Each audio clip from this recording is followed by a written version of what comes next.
Welcome back. If it is joined us watching the news at 10, broadcasting from Channels Television in Lagos and Abuja.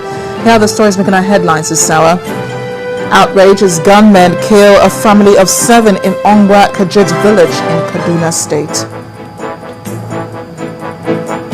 It's high-level PDP reconciliation in Minna, Niger State as former military president Ibrahim Babangida and national chairman Adamu Muazu meet behind closed doors.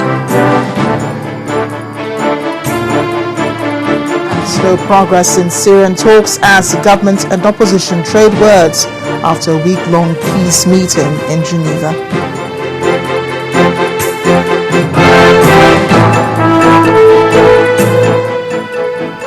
Remember, you can get more on our top stories this hour, as well as other programs on our website, channelstv.com, and on youtube.com/channelsweb. But to get us on the move, then visit m.channelstv.com to view us live on your mobile device. You can also download the Channels TV app for Android, iOS, and Windows phones from the respective stores. Reminder here also that you can now interact with the Channels Eyewitness feature on our Android and Windows 8 platforms. So if you have pictures or videos to share with us, tap on the application on your device, swipe to reveal the Eyewitness menu, and follow the instructions to share your reports, pictures, and videos. I'd also like to inform you that your darling 8th-time award-winning station, Channels Television, has been adjudged the #1 news organization online, making the best use of social media here in Nigeria. This is contained in ALDA's social media report for 2014, put together by ALDA Consulting, a creative intelligence company in Nigeria. According to the report, Channels Television came first on 3 levels of ranking, including expert ranking, popular ranking, and overall ranking, ahead of other online news media.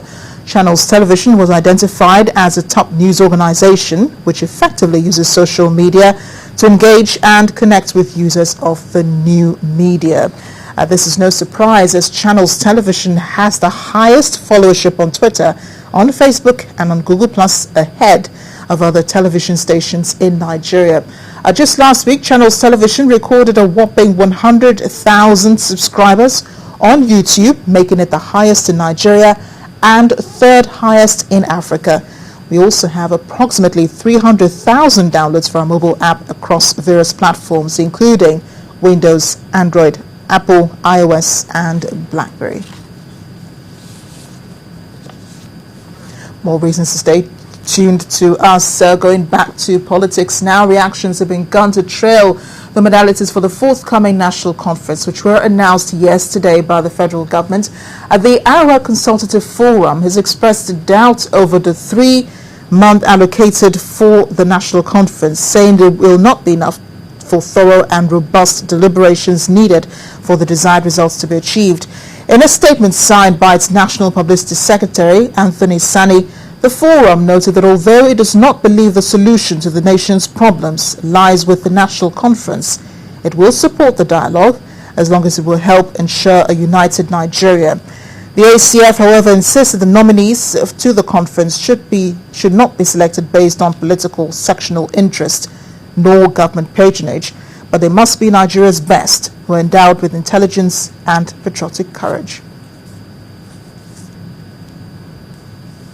But it is not only the Arewa Consultative Forum that has kicked against the time frame for the national conference. A Lagos-based lawyer and senior advocate of Nigeria, Femi Falana, is also not comfortable with it. He told Channels Television the 3 months duration is not practicable. However, spokesperson for the Yoruba socio-political group Afenifere, Mr. Yinka Odumakin, has given credit to the federal government over the nature of presentation for the proposed conference.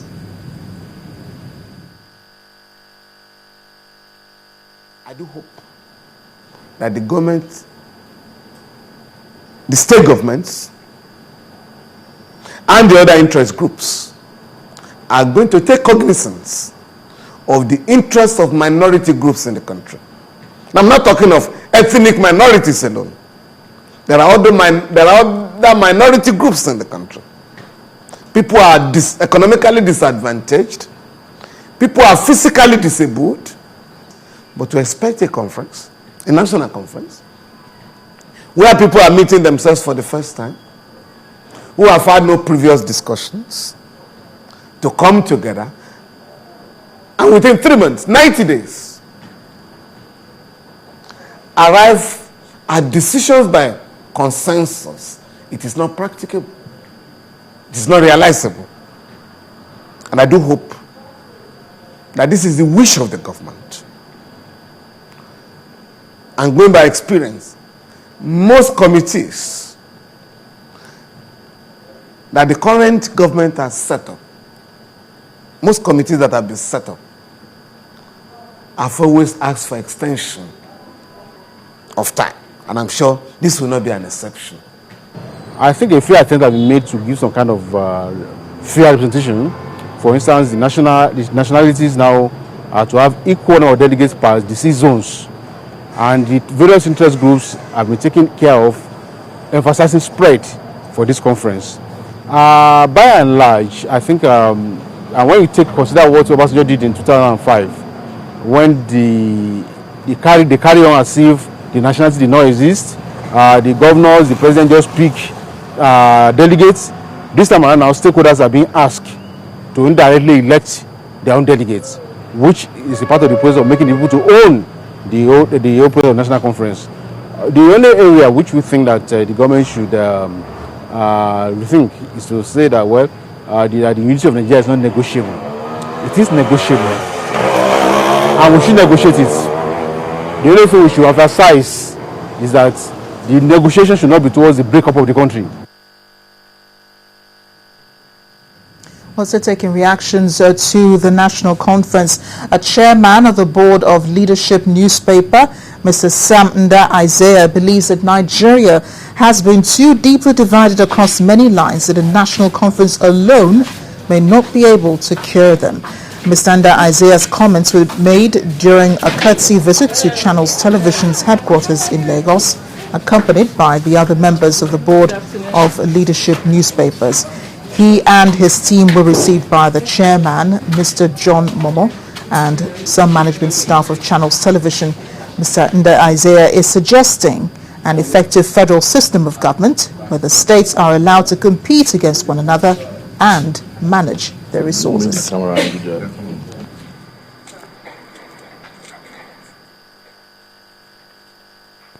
Every government, and this government is not doing that, should sincerely and deliberately make efforts to unite its people. And these are very simple things. If any president wants to unite its people, he can do that very easily. It's easy. You must just be sincere and you must want to do it. You cannot, for instance, let me just give an example. To do that, you must be fair. There must be justice. You must punish all crimes. One person will not say that if my brother loses election, I'll kill all of you. Then another person says something similar or even milder. That person is left because he's from the same village with me or from the same religion with me. Then another person says the same thing because he's from another corner of the country, is detained. I know that people are no fools. If you are fair to all,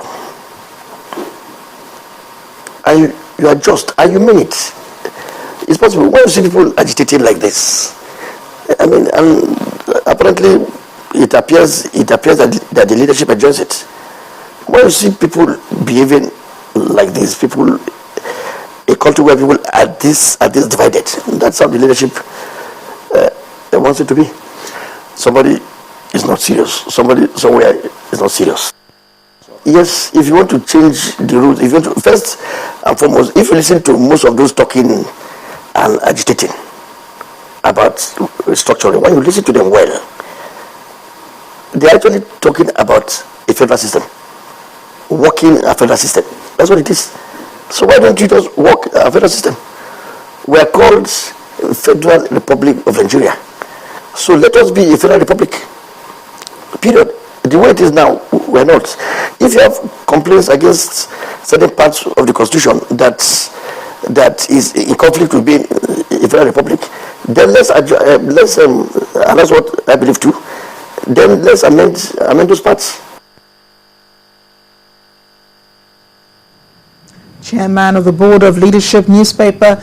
We're going live now to Linda Akigbe in Abuja for more on the news at 10. Hi, Linda.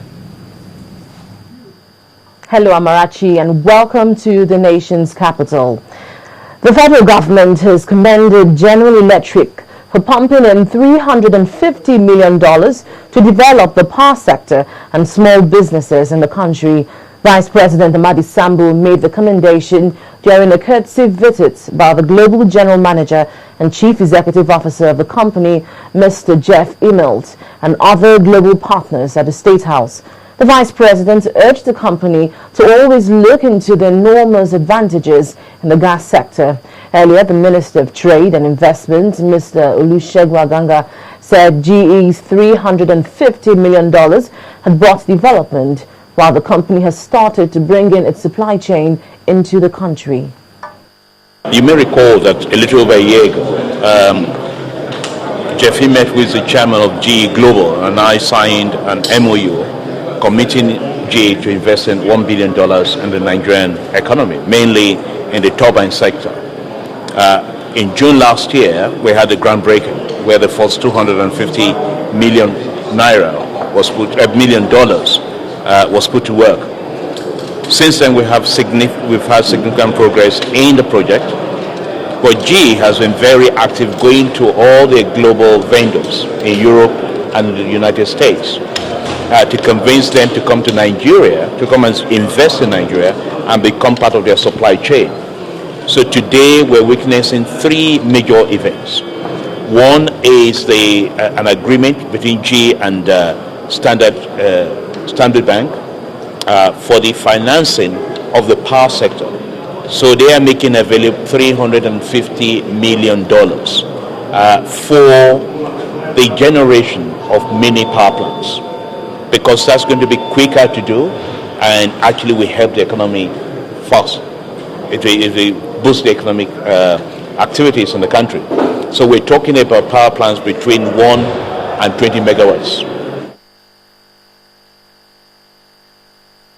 State has warned political appointees in the state to shun the politics of who becomes governor of the state in 2016 and focus on service delivery. The Edo State governor gave the warning at the swearing-in of Mr. Chris Okaben as the state's commissioner for youth and sports.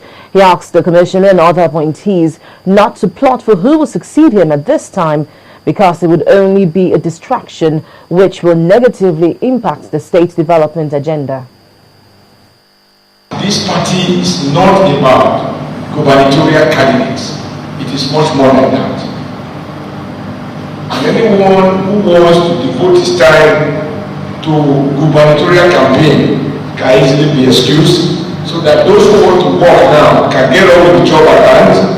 When it is time, like in relay, to pass over the mantle to the next person, the whistle will be blown exactly the same way as INEC has now blown the whistle for 2015. Let me also say that even for those who want to contest elections in 2015, they must never forget that the only official justification and acceptable reason for seeking office is to use it for serving people. And that being so, we want it possible to know mandate at the expense of the existing mandate. A former national chairman of the People's Democratic Party, Mr. Amadu Ali, has commended the Kogi State Governor, Captain Idris Wada, for completing several developmental projects in the state.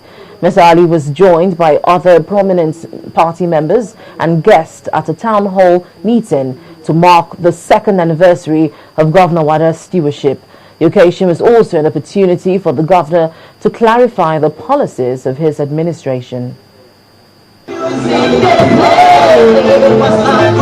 This may well pass as an event of celebration, judging by the attendance and the reason behind the gathering.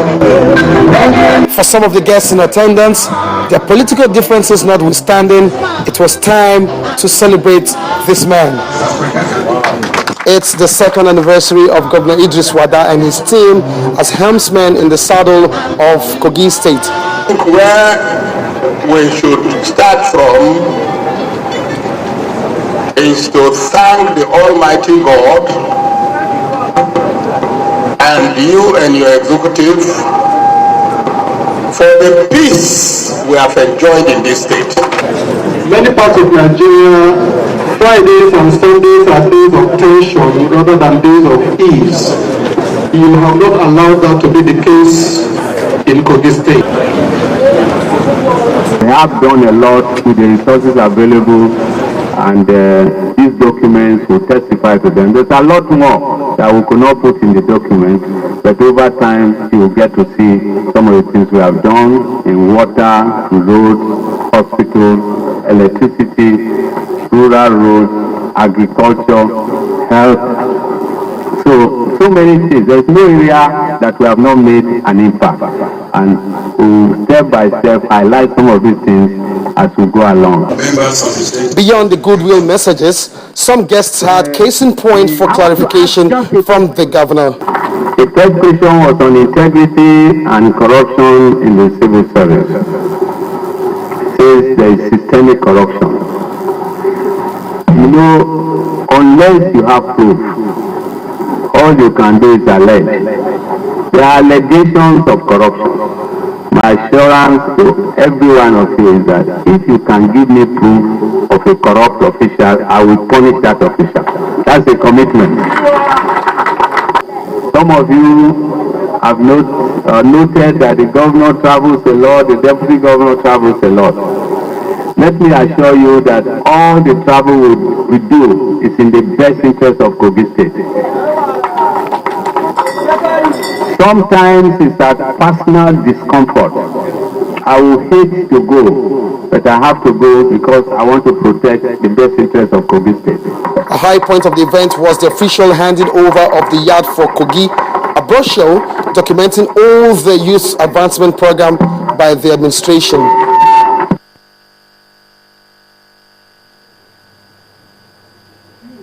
In order to ensure safety of investment which people make on land in Lagos State, the state government has begun issuance of electronic certificates of occupancy to land buyers in the state.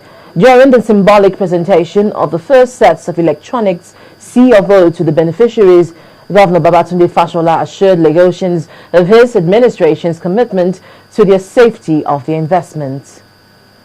Where we are, we have migrated successfully from this yellow paper,